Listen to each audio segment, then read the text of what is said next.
Hello, Anne listeners. Do you ever wish you could get artisan breads and pastas delivered directly to your door? Well, Wild Grain does just that, delivering pastries, pastas, and delicious bread made from clean ingredients that you just heat up from frozen to add to your weekly meals. They even have gluten-free boxes available, and they're made in a gluten-free facility, so they're safe for celiacs like me. I tried out a box myself, and I loved it, especially the chocolate chip cookies. And for every membership, Wild Grain donates 4 meals to the Greater Boston Food Bank. If you'd like to give Wild Grain a try, head to the link in the description and use my code MKWILES for 10% off your first box.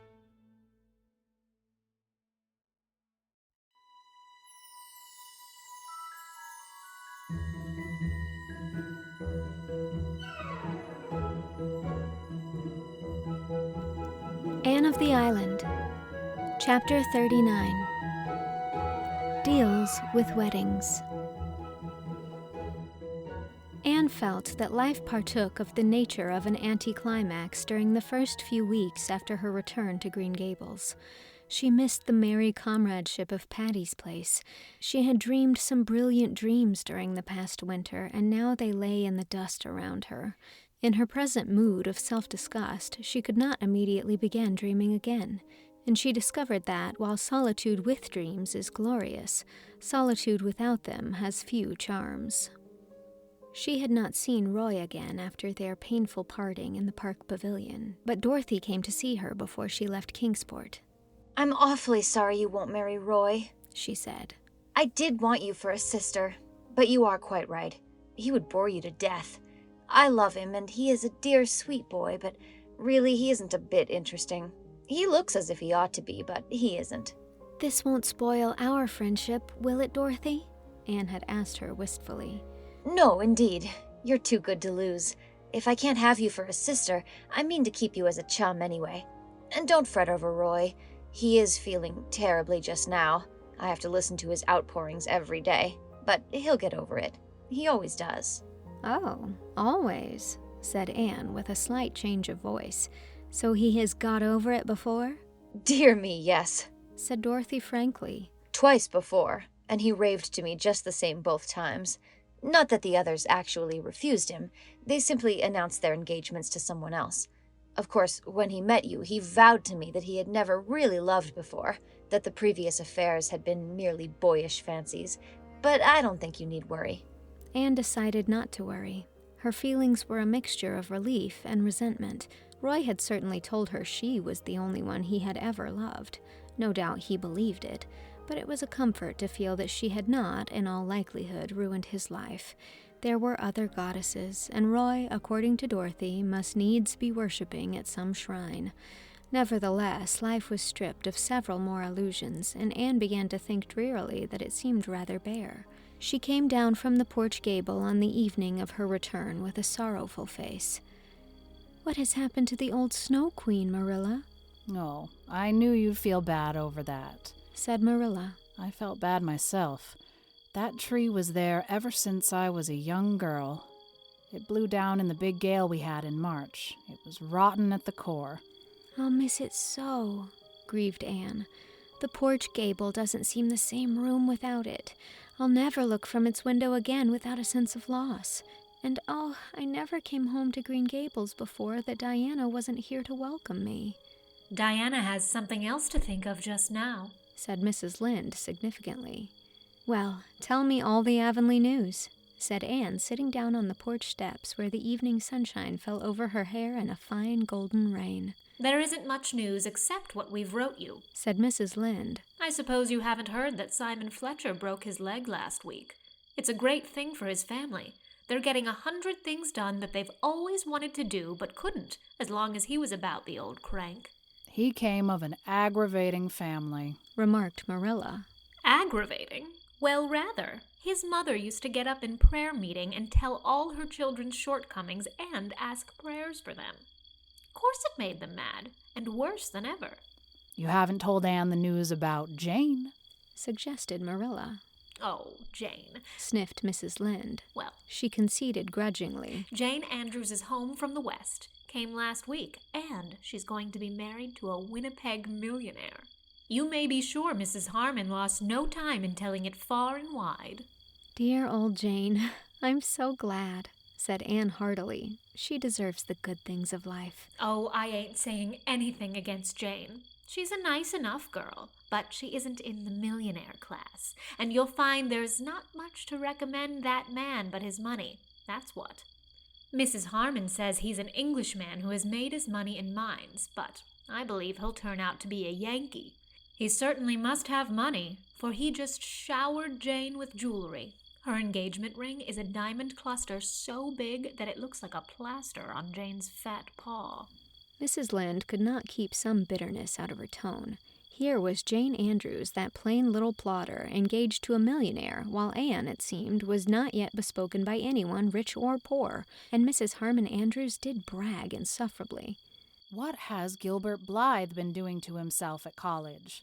Asked Marilla. I saw him when he came home last week, and he is so pale and thin I hardly knew him.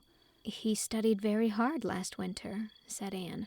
You know he took high honors in classics in the Cooper Prize. It hasn't been taken for 5 years, so I think he's rather run down. We're all a little tired. Anyhow, you're a B.A. and Jane Andrews isn't, and never will be, said Mrs. Lynde with gloomy satisfaction. A few evenings later, Anne went down to see Jane, but the latter was away in Charlottetown. Getting sewing done. Mrs. Harmon informed Anne proudly. Of course an Avonlea dressmaker wouldn't do for Jane under the circumstances. I've heard something very nice about Jane, said Anne. Yes, Jane has done pretty well, even if she isn't a B.A., said Mrs. Harmon with a slight toss of her head. Mr. English is worth millions, and they're going to Europe on their wedding tour. When they come back, they'll live in a perfect mansion of marble in Winnipeg. Jane has only one trouble. She can cook so well, and her husband won't let her cook. He is so rich he hires his cooking done. They're going to keep a cook, and 2 other maids, and a coachman, and a man of all work. But what about you, Anne? I don't hear anything of your being married. After all your college going. Oh, laughed Anne. I'm going to be an old maid. I really can't find anyone to suit me. It was rather wicked of her. She deliberately meant to remind Mrs. Andrews that if she became an old maid, it was not because she had not had at least one chance of marriage, but Mrs. Harmon took swift revenge. Well, the over-particular girls generally get left, I notice. And what's this I hear about Gilbert Blythe being engaged to a Miss Stewart? Charlie Sloane tells me she is perfectly beautiful. Is it true? I don't know if it is true that he is engaged to Miss Stewart, replied Anne with Spartan composure, but it is certainly true that she is very lovely. I once thought you and Gilbert would have made a match of it, said Mrs. Harmon. If you don't take care, Anne, all of your bows will slip through your fingers. Anne decided not to continue her duel with Mrs. Harmon. You could not fence with an antagonist who met rapier thrust with blow of battle-axe. Since Jane is away, she said, rising haughtily, I don't think I can stay longer this morning. I'll come down when she comes home. Do, said Mrs. Harmon effusively. Jane isn't a bit proud. She just means to associate with her old friends the same as ever. She'll be real glad to see you. Jane's millionaire arrived the last of May and carried her off in a blaze of splendor. Mrs. Lynde was spitefully gratified to find that Mr. Inglis was every day a 40, and short and thin and grayish. Mrs. Lynde did not spare him in her enumeration of his shortcomings, you may be sure. It will take all his gold to gild a pill like him, that's what, said Mrs. Rachel solemnly. He looks kind and good-hearted, said Anne loyally, and I'm sure he thinks the world of Jane. Humph, said Mrs. Rachel. Phil Gordon was married the next week, and Anne went over to Bolingbroke to be her bridesmaid. Phil made a dainty fairy of a bride, and the Reverend Joe was so radiant in his happiness that nobody thought him plain. We're going for a lover's saunter through the land of Evangeline, said Phil. And then we'll settle down on Patterson Street. Mother thinks it is terrible. She thinks Joe might as well take a church in a decent place. But the wilderness of the Patterson slums will blossom like the rose for me if Joe is there. Oh, Anne, I'm so happy my heart aches with it.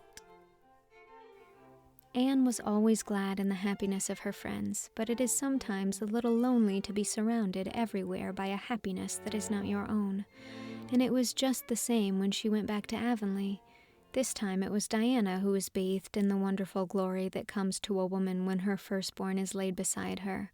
Anne looked at the white young mother with a certain awe that she had never entered into her feelings for Diana before. Could this pale woman with the rapture in her eyes be the little black-curled, rosy-cheeked Diana she had played with in vanished school days? It gave her a queer, desolate feeling that she herself somehow belonged only in those past years and had no business in the present at all. "Isn't he perfectly beautiful?" said Diana proudly.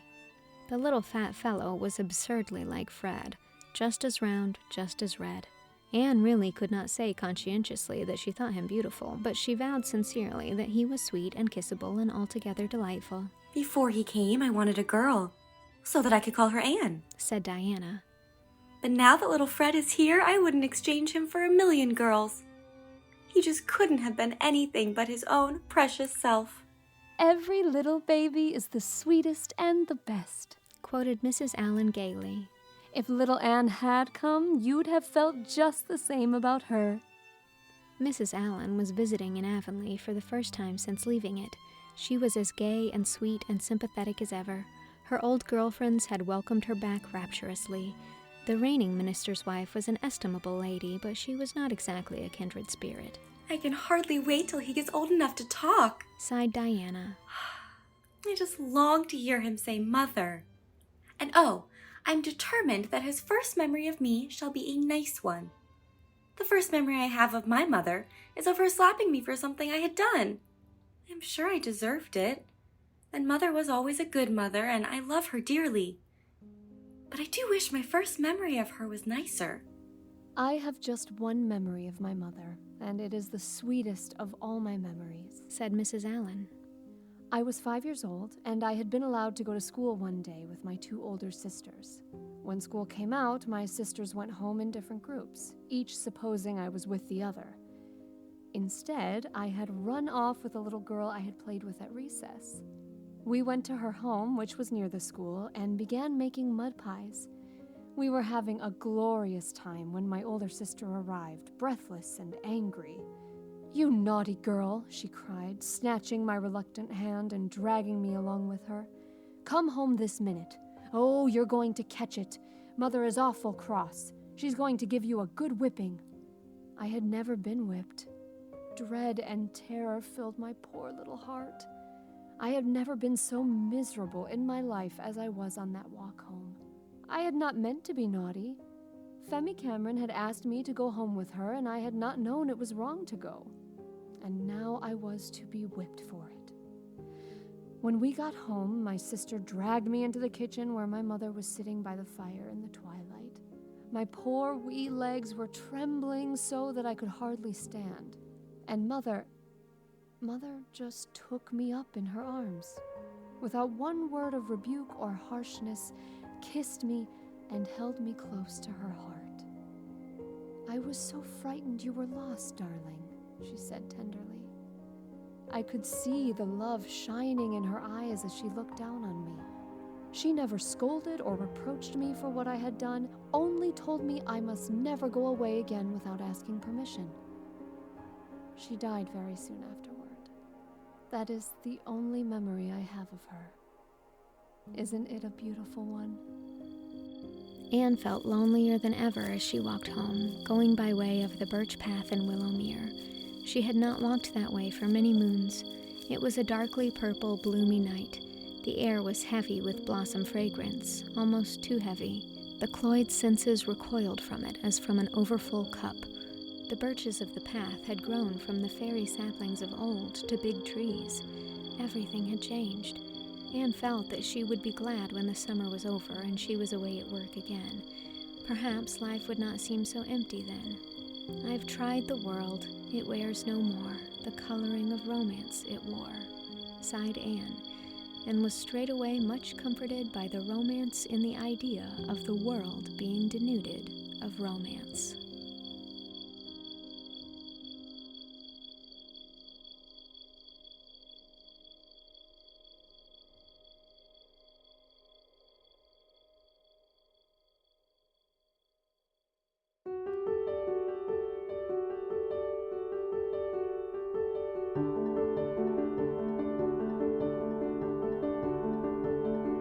That was Chapter 39 of Anne of the Island.